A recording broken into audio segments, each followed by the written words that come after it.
ଏମିତି ମାଛ ଭଜା ଯଦି ବନେଇବେ ନା ସ୍ୱାଦ ହିଁ ଭୁଲି ପାରିବେନି। ପୁଣି 5ରୁ 10 ମିନିଟ୍ରେ ଆପଣମାନେ ପୁରା ପ୍ରସ୍ତୁତ କରିପାରିବେ। ପୁରା ଇଜି ତରିକାରେ କେମିତି ମାଛ ଭଜା ପ୍ରସ୍ତୁତ କରିବେ ସେ ରେସିପିଟି ଆଜି ଆପଣମାନଙ୍କୁ ମୁଁ ସେୟାର କରିଛି। ତ ଫୁଲ୍ ଭିଡ଼ିଓକୁ ୱାଚ୍ କରନ୍ତୁ। ତ ଚାଲନ୍ତୁ ଲେଟ୍ ନ କରି ରେସିପିଟି ଆଜି ଆମେ ପ୍ରସ୍ତୁତ କରିବା। ନମସ୍କାର, ଜୟ ଜଗନ୍ନାଥ ଫ୍ରେଣ୍ଡ, ଝିଲି କୁକିଂକୁ ଆପଣମାନଙ୍କୁ ଅନେକ ଅନେକ ସ୍ୱାଗତ। ତ ପ୍ରଥମେ ଆମେ ତ ଦେଖନ୍ତୁ କିଛି ମାଛ ନେଇଛି ଏଠି ମୁଁ ବଡ଼ ବଡ଼ ମାଛ ପୁରା 3ଟି ନେଇଛି। ତ ଯେହେତୁ ମୁଁ କାନମୁଦା ମାଛରେ ପ୍ରସ୍ତୁତ କରିଛି ତ ଏଇ ମାଛଟିକୁ ଆମର ଏଠି କାନମୁଦା କୁହନ୍ତି। ଆପଣମାନେ କ'ଣ କୁହନ୍ତି କମେଣ୍ଟ କରନ୍ତୁ। ତ ଦେଖନ୍ତୁ ଏଇଭଳି ମାଛକୁ ମୁଁ ଟିକେ ଚିରା ଲଗାଇ ଦେଇଛି, ତାକୁ ଭଲସେ କ୍ଲିନ୍ କରି ଏଠି ମୁଁ ଧୋଇ ଦେଇଛି। ତ ଗୋଟେ ଆମେ ଏଠି ପ୍ଲେଟ୍ ନେବା, ସେଥିରେ ହଳଦୀ ଗୁଣ୍ଡ 1 ଚାମଚ, ଲଙ୍କା ଗୁଣ୍ଡ ଦେବା 1 ଚାମଚ, ଜିରା ପାଉଡ଼ର 1 ଚାମଚ, ପୁଣି ଧନିଆ ପାଉଡ଼ର ଦେବା 1 ଚାମଚ, ଗରମ ମସଲା ଦେବା 1 ଚାମଚ। ଯେତିକି ଆପଣମାନେ ମାଛ ନେଇଥିବେ ସେ ଅନୁସାରେ ସେଥିରେ ମସଲା ଲୁଣକୁ ଏଡ଼୍ କରିବେ। ତ ସ୍ୱାଦ ଅନୁସାରେ ଦେବା ଲୁଣକୁ ଏଡ଼୍ କରିସାରିବା ପରେ ଆମେ ଟିକେ ଆଉ ଟିକେ ଫ୍ଲେଭରକୁ ବଢ଼ାଇବା ପାଇଁ ସେଥିରେ ଏଡ଼୍ କରିଦେବା ଅଦା ରସୁଣ କଞ୍ଚା ଲଙ୍କାର ପେଷ୍ଟ ଦେଇଛି ଏଠି ମୁଁ 1 ଚାମଚ ଏଡ଼୍ କରିଛି। ତ ଆପଣମାନେ ଯେତିକି ମାଛ ନେଇଥିବେ ନା ସେ ଅନୁସାରେ ସେଥିରେ ଏଡ଼୍ କରିବେ।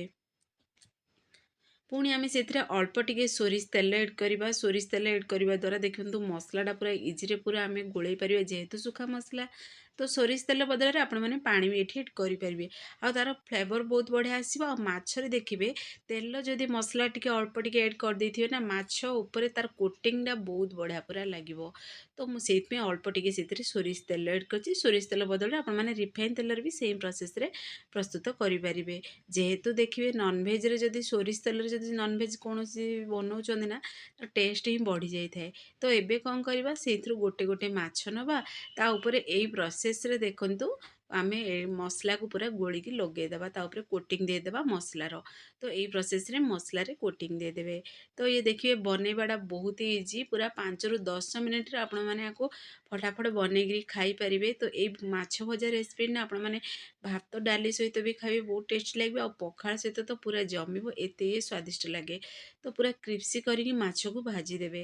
ତ ଆପଣମାନେ ଚାହିଁଲେ ଏଠି ଯଦି ଛାଣିବାକୁ ଚାହୁଁଛନ୍ତି ତାହେଲେ ଏଠି ବେସନ ଆରାରୁଟ୍ ବି ଏଡ଼୍ କରିପାରିବେ।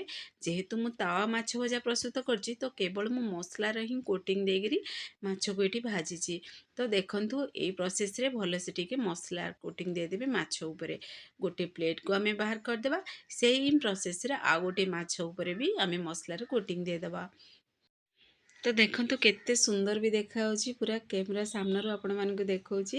ତ ପୁଣି ଥରେ ଆଉ ଗୋଟେ ମାଛରେ ବି ମସଲାରେ ଆମେ କୋଟିଂ ଦେଇଦେବା।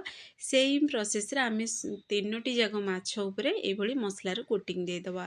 ତ ଦେଖନ୍ତୁ ଟିକେ ବଡ଼ ସାଇଜ୍ର ଯେହେତୁ ମାଛ ଅଛି ତ ଇଏ ଦେଖିବେ ଗୋଟେ ପିସ୍ରେ ହିଁ ଆପଣମାନେ ବଡ଼ ପିସ୍ରେ ଥାଇକିରି ବି ଗୋଟେ ପିସ୍ ମାଛ ଖାଇଲେ ବି ମନ ଭାଙ୍ଗିବନି, ଏତେ ସ୍ୱାଦିଷ୍ଟ ଲାଗିବ ମାଛ ଭଜା ରେସିପିଟି। ତ ଗରମ ଗରମ ପ୍ରସ୍ତୁତ କରିବେ, ଖାଇବେ, ଦେଖିବେ ମାନେ ପୁରା ଜମିବ ପଖାଳ ସହିତ। ଆଉ ଏମିତିରେ ବି ଆକୁ ଆପଣମାନେ ଖାଇପାରିବେ ସ୍ନାକ୍ସ ଭଳି।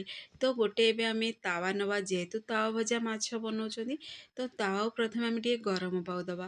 ତାୱା ପୁରା ଗରମ ହେଇସାରିବା ପରେ ଆମେ ସେଥିରେ ଏଡ଼୍ କରିଦେବା ସୋରିଷ ତେଲକୁ। ସୋରିଷ ତେଲକୁ ଆମେ ପ୍ରଥମେ ଗରମ ହେବାକୁ ଦେବା। ତ ଆପଣମାନେ ଚାହିଁଲେ ସେଇ ପ୍ରୋସେସ୍ରେ ଏଠି ରିଫାଇନ୍ ତେଲ ବି ଏଡ଼୍ କରିପାରିବେ। ତ ସୋରିଷ ତେଲ ଯେହେତୁ ଏଡ଼୍ କଲେ ତା'ର ପୁରା ମାନେ ଧୂଆଁ ବାହାରିଲା ପର୍ଯ୍ୟନ୍ତ ଆମେ ସୋରିଷ ତେଲକୁ ଗରମ କରିବା, ନହେଲେ ଦେଖିବେ ତା'ର କଞ୍ଚା ସ୍ୱାଦ ଆସିବ, ମାନେ ଫ୍ଲେଭର ତା'ର ଭଲ ଲାଗିବନି। ତ ଏବେ ଦେଖନ୍ତୁ ତେଲ ପୁରା ଗରମ ବି ହେଇସାରିଲାଣି। ତ ଏଇ ସମୟରେ ଏଡ଼୍ କରିଦେବା ଆମେ ମାଛକୁ। ତ ମୁଁ ଏଠି 2 ପିସ୍ ମାଛ ଏଡ଼୍ କରିଛି, ଯେହେତୁ ବଡ଼ ସାଇଜ୍ ଟିକେ ମାଛ ଅଛି। ତ ଦେଖିବେ ପୁରା ମାଛ ଭାଜିବା ସମୟରେ ଭାଙ୍ଗିବା ବି ସମ୍ଭାବନା ଅଛି ବା ଗୁଣ୍ଡ ହେବାର ବି ସମ୍ଭାବନା ଅଛି। ସେଇଥିପାଇଁ ମୁଁ ତା ମାଛକୁ ଦେଖନ୍ତୁ 2ଟି ମାଛ ହିଁ ସେଥିରେ ଏଡ଼୍ କରିଛି, ଆଉ ଗୋଟେ ମାଛ ରଖିଦେଇଛି ସାଇଡ଼୍ରେ। ତ ଦେଖନ୍ତୁ ଆମେ ମାଛ ଗୋଟେ ସାଇଡ଼୍ଟି ପୁରା ଫ୍ରାଏ ବି ହେଇସାରିଲାଣି।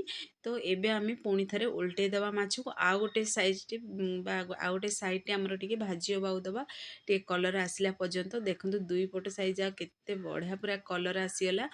ତ ମୁଁ ଆଉ ଗୋଟେ ମାଛ ପିସ୍ ବି ରଖିଦେଇଛି, ପରେ ମୁଁ ଭାଜିବି। ଯେହେତୁ ଗରମ ଗରମ ମାଛ ଭାଜିକି ଖାଇ ବହୁତ ଟେଷ୍ଟି ଲାଗିବ। ତ ଆପଣମାନଙ୍କୁ ସେୟାର କରିବା ପାଇଁ 2ଟି ମାଛ ମୁଁ ଏଠି ଭାଜିଛି। ତ ଦେଖନ୍ତୁ କେତେ ସୁନ୍ଦର ବି ଦେଖାହେଉଛି, ପୁରା କ୍ୟାମେରା ସାମ୍ନାରୁ ଦେଖାଉଛି। ତ ଦେଖୁ ଦେଖୁ ହିଁ ଖାଇବାକୁ ଇଚ୍ଛା ହେବ, ଏତେ ସ୍ୱାଦିଷ୍ଟ ବନିଥିଲା ନା ଫ୍ରେଣ୍ଡସ୍। ଆପଣମାନେ ନ ବନେଇଲେ ଜମାରୁ ବିଶ୍ୱାସ କରିପାରିବେନି, ଏତେ ପୁରା ଟେଷ୍ଟି ଲାଗେ। ତ तो आपण मैंने घरे आपको निश्चय ट्राए करंतु देखंतु दुईटा जाक मु पीस बाहर कर देछि प्लेट को। तो आपण मानु जदि वीडियोटी मोर पसंद आसीबो ताहाले सांग मानकु शेयर करंतु लाइक करंतु चैनल रे जदि नुआ अछंती ताहाले चैनल को मोर सब्सक्राइब कर दियंतु बेल आइकन क्लिक कर दियंतु जहाँ फल रे मोर सब वीडियो नोटिफिकेशन प्रथमे आपण मानकु पहुँचबो।